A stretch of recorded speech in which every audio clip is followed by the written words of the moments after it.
Hello friends, welcome to the new episode of my channel. আমি অরিত্র। এখন আমরা কথা বলবো যে নেটফ্লিক্সে একটা লিমিটেড সিরিজ নিয়ে, যেটার নাম হচ্ছে জিরো ডে বলে, যেটা লাস্ট উইকে রিলিজ করেছে। তো রবার্ট ডিনেরোর ফার্স্ট টেলিভিশনের কাজ আর কি, কারণ এগুলোকে তো টিভি সিরিজ বলা হয়, আমাদের দেশে ওয়েব সিরিজ বলি আমরা।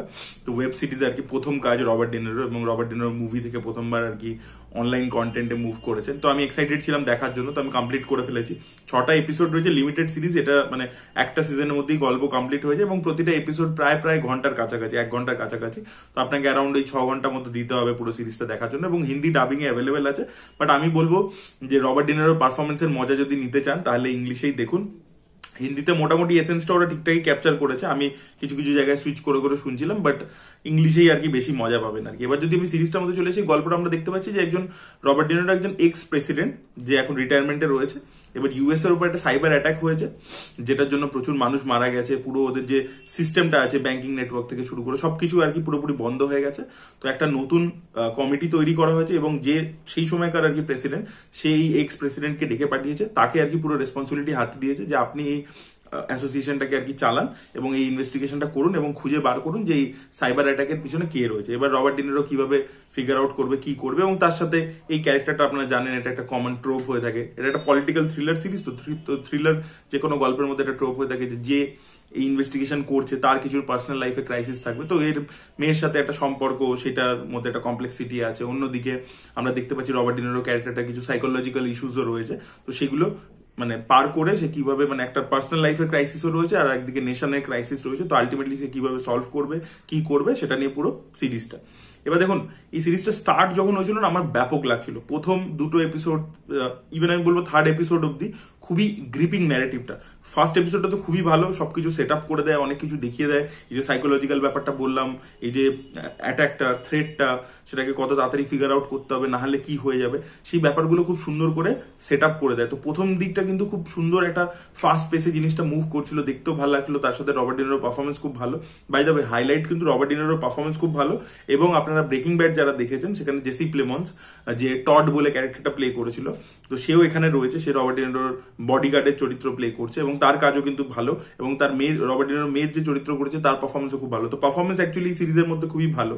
বাট সিরিজটা যত এগোতে থাকে না, আপনি দেখবেন যে থ্রিলারের ডোজটা কমে যাচ্ছে। ঠিক আছে, মানে প্লটটা যেন কোথাও গিয়ে না, মানে নিজের থ্রিল পোর্শনটা কমিয়ে ফেলছে, মানে সেই জায়গাটা খুব ব্যাপারগুলো কনভিনিয়েন্ট হয়ে যাচ্ছে। তো ওই জায়গাটা শেষের দিকটা, আর সিরিজের মাঝের দিক থেকে আর কি শেষের দিক অব্দি, সেই জায়গাটা কিন্তু আপনি ডাল ফিল করবেন আর কি সিরিজটা। সেখানে কিন্তু পেসিং ইস্যুস আপনার 100% ফিল হবে, এবং সেখানটা আর কি থ্রিলটা আর কি খুবই কমে যায়। সেকেন্ড যেটা প্রবলেম হয়েছে সিরিজটা, সেটা হচ্ছে যে না, সিরিজটা খুব জেনেরিক কিছু, মানে আমি যেহেতু সিরিজের যারা ক্রিয়েটার তাদের ব্যাপারে পড়ছিলাম, তাদের কিছু ইন্টারভিউজ দেখছিলাম, তারা মানে 3জন আই থিঙ্ক ক্রিয়েটার রয়েছে, তাদের মধ্যে 2জন মানে তারা হচ্ছে পলিটিক্যাল জার্নালিস্ট। তো আমি ভাবছিলাম যে কিছু ডিটেলিং হবে, এখন এই মুহূর্তে দাঁড়িয়ে আমেরিকার যে রিয়েল ওয়ার্ল্ড প্রবলেম, সেগুলো কোথাও গিয়ে রিফ্লেক্ট করবে।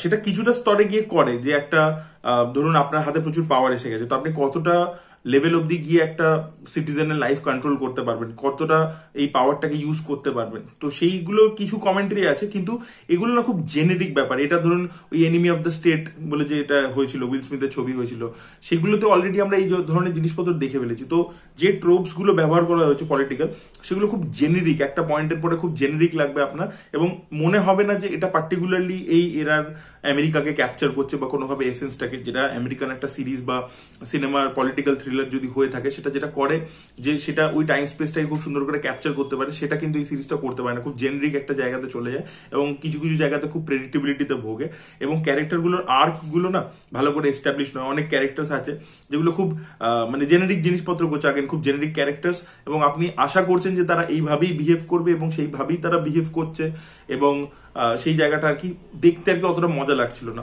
দেখুন, এটা তো একটা ইন্টারন্যাশনাল সিরিজ, ঠিক আছে, তো স্ট্যান্ডার্ড তো ওই লেভেলের। এটা তো একটা ইন্ডিয়ান সিরিজ যেরকম হয়, সেই স্ট্যান্ডার্ডের তো আমি বিচার করবো না। আমি একটা মানে নেটফ্লিক্সে অন্য ইন্টারন্যাশনাল স্ট্যান্ডার্ডের যে কাজ হচ্ছে, সেই তুলনাতেই আমি বিচার করব।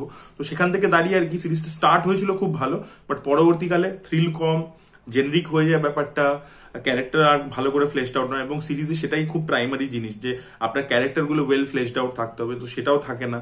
তো ডেফিনেটলি আপনারা একবার দেখতে পারেন, কিন্তু আপনারা সেটা রবার্ট ডিনেরোর পারফরমেন্সের জন্য, যদি আপনারা রবার্ট ডিনেরোর ফ্যান হয়ে থাকেন তাহলে দেখুন ভালো লাগবে।